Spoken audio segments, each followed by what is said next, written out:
Carter's Pills present Policewoman.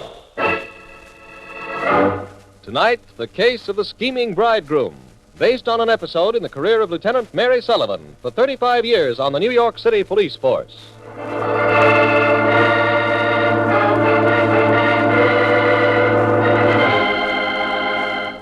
Lieutenant Sullivan? Yes? They told me to speak to you. Oh, who are you? Bianca Riazzo. And what's on your mind? Well, you see, I want to get married. Oh, and, well, what you want is City Hall, young lady, not the police department. No, I do not make myself clear. Apparently not. Well, you see, I want to get married, so I read the ads in the Lonely Hearts magazine. Oh, here, see this advertisement? Oh, yes. Sounds like most of the others. Oh, no, this one is different. Then why don't you answer it? I should like to, only I'm afraid. Afraid? Afraid of what? This man who looks for a wife, I think he's a murderer.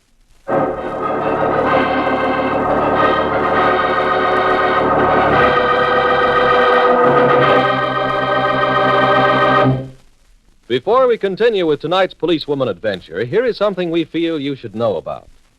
If you're out driving and see a train coming, would you try to beat it to the crossing? Of course not. Then, friends, listen. Stop dosing your stomach with soda or alkalizers for indigestion if your trouble is irregularity. Instead, unblock your digestive tract for the real relief you want.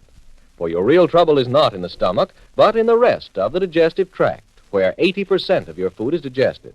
And when the lower part gets blocked, food may fail to digest easily. Thus, for real relief, don't take soda or an alkalizer.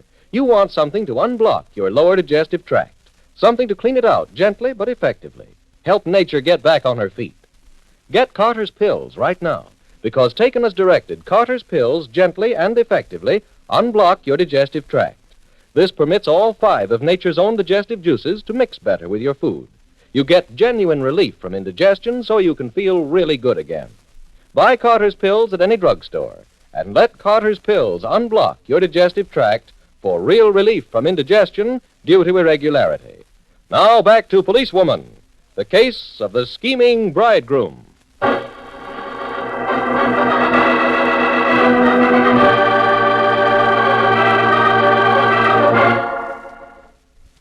Sergeant Clark. Yes, Mary? Earlier today, Bianca Riazzo came in to see me. It seems she works as a maid in an apartment on Fifth Avenue. Oh?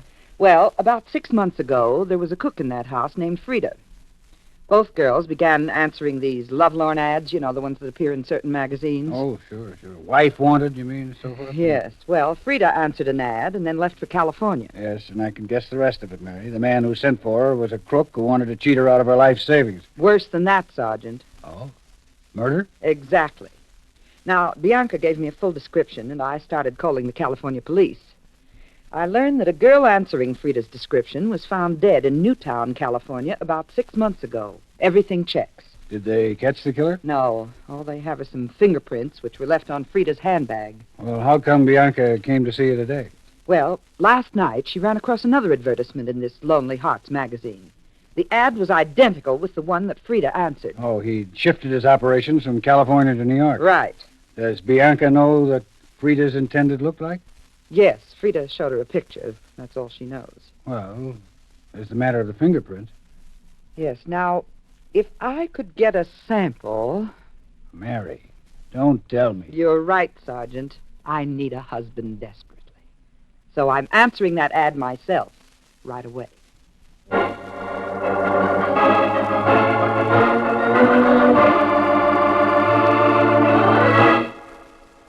Hello, Bianca. This is Lieutenant Mary Sullivan. Yes, I've received an answer. The man's name is Pete Milford. We have a date tonight at a bar at 2445 East 14th Street. You got that? Yes, at 8 o'clock.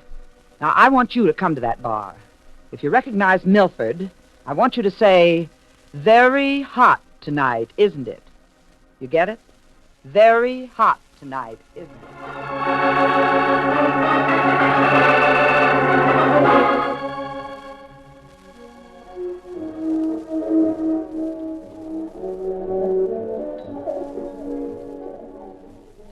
I tell you, Murray, you kind of surprised me.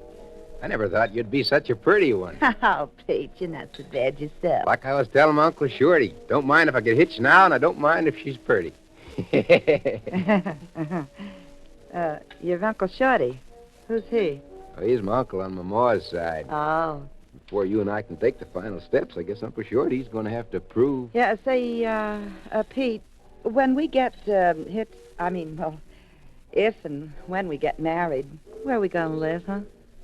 Well, I'll tell you, Mary. I got a hunk of farmland out west.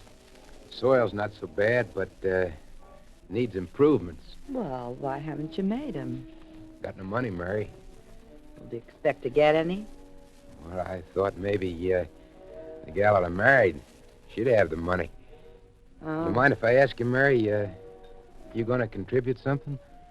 When we get, if and when we get hitched, huh? Why, yeah, sure I will. Oh, I knew you were sweet, Mary. Hey, you know, I don't even have no picture of you. Well, I got a little one here, Pete, if you'd like it. Oh. Yeah, I'll get an enlargement made, huh? Swell. Let me see. It's in my bag somewhere. Oh, yeah, here it is.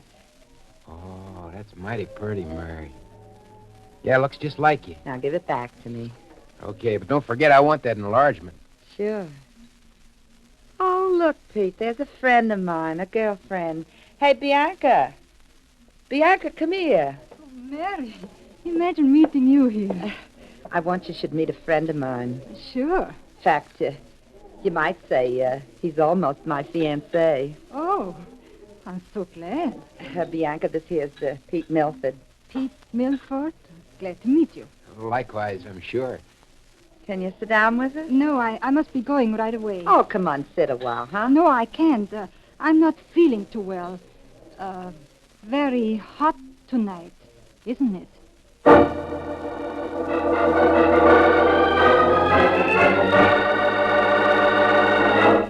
All right, Mary, give me the dope. I've just got a few seconds now, Sergeant, so listen carefully. Shoot. That picture of myself on your desk. Yeah? It's got Pete Milford's fingerprints all over it.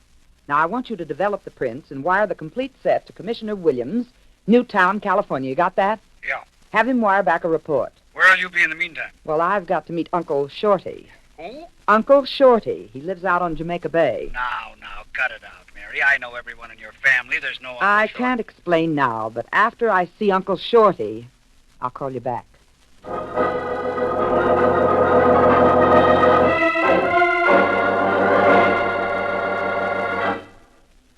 Mighty likable gal there, Pete.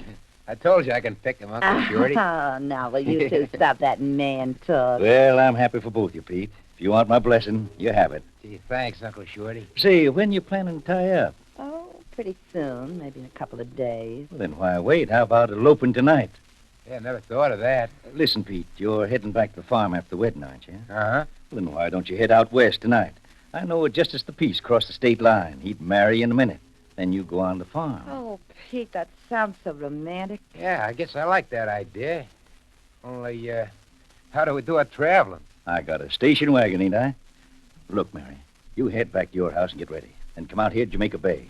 Around 8 tonight, I'll get the car in condition, take you and Pete the parson. Well, that sounds fine, only I think we'd better make it tomorrow night. You see, Pete here, he's going to need some money for his farm, and, well, I got the money for him, but except it's in the bank, and that's closed now. Oh, I get you. Yeah, in the morning I'll draw the money out.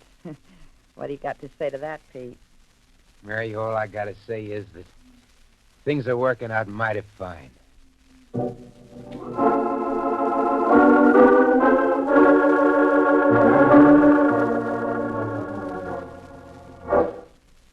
Hello, Sergeant. This is Mary Sullivan. Where were you all day yesterday, Mary? Well, just so happens I was out at Jamaica Bay, and, oh, by the way, I'm going back there tonight. You see, Pete Milford will be with me tonight, and, I expect the payoff. What? Yeah, now listen. The address is 47 Front Street. You got that? Yeah. It's way out in Brooklyn. It's a lonely spot, just the house and water. That is, in case you're interested. Well, sure, I'm interested, but listen, Mary. I've got news, too. Oh, you have? Go ahead. Got a report from California this morning. Well, don't keep me in suspense. The fingerprints found on the dead girl are not Pete Milford's. Mary, you still there? Yes. See, I'd kind of expected something else. Yeah, I know you did.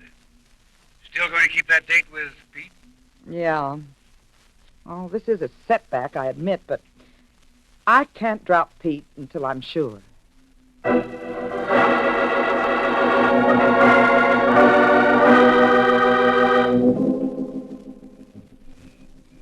It's nice out here near the bay in the twilight, ain't it, Mary?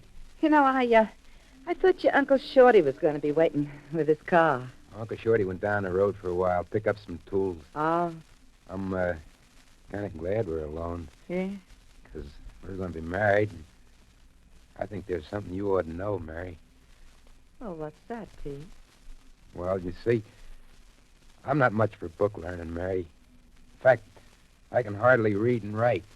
Well, I wouldn't hold that against a man. Wait a minute. You say you can hardly read or write? Yeah. I hope it makes no difference. Then who put that ad in the magazine and answered my letter, huh? Oh, well, that was my Uncle Shorty's doing. Now, Pete, listen to me carefully. Did you ever advertise for a wife before? Huh? No. You didn't advertise 6 months ago, get an answer, and ask the girl to come to California? No, not me. I ain't never been in California. What? Oh, you can trust me, Mary.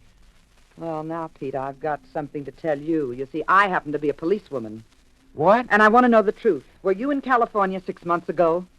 No, Mary, not me. My Uncle Shorty was, but not me. You dope, don't you know enough to keep your trap shut? Uncle... Keep your hands up, policewoman. You know too much now. Very smart scheme you cooked up, Shorty. 6 months ago, you placed an ad in a magazine under your nephew's name. It was answered by a girl named Frida. She came out west, and you murdered her for a saving. Save your breath, copper. You knew the blame would point to Pete. So what? I'll kill you both and blow this town. We have other ideas, Shorty.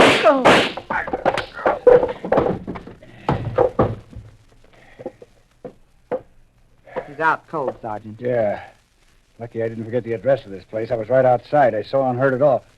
Hey, is that the guy who's been courting her? Yeah, that's me. Now, Pete, looks like you lost a wife. Yeah, but we caught a murderer.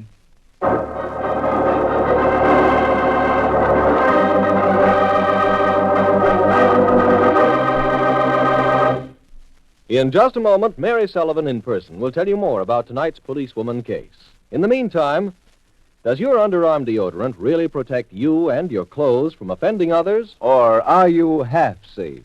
Or are you half safe? Don't be half safe. Be Arid safe. Use Arid to be sure. No other deodorant tested. Only Arid stops your perspiration and deodorizes you so completely yet so safely. Only new wonderful Arid protects you these 3 ways. 1, Arid really protects you from offending. 2, Arid really protects your clothes from offending and from stains by stopping perspiration. 3, Creamy Arid is safe for your skin and clothes. Gentle, antiseptic. More nurses use Arid than any other deodorant. Don't be half safe. Don't be half safe. Be Arid safe. Use Arid to be sure. To be sure. To be sure.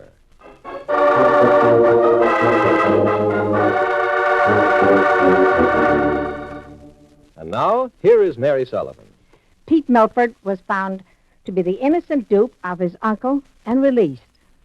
Uncle Shorty was executed for the vicious murder he committed. This is the last program of our current series, and I want to thank my many listeners from coast to coast for their kind letters of interest, and hope they've enjoyed the show as much as I have. Until we meet again on the air, this is Lieutenant Mary Sullivan saying au revoir. Thank you, Mary Sullivan. This program, as well as all other programs of the series, was based on an episode in the career of Lieutenant Mary Sullivan for 35 years on the New York City Police Force. This is Dick Dunham speaking.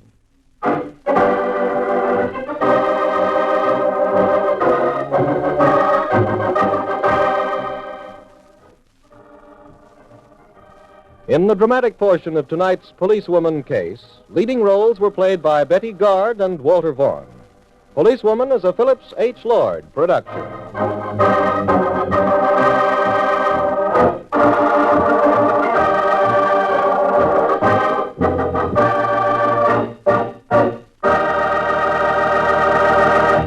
This is ABC, the American Broadcasting Company.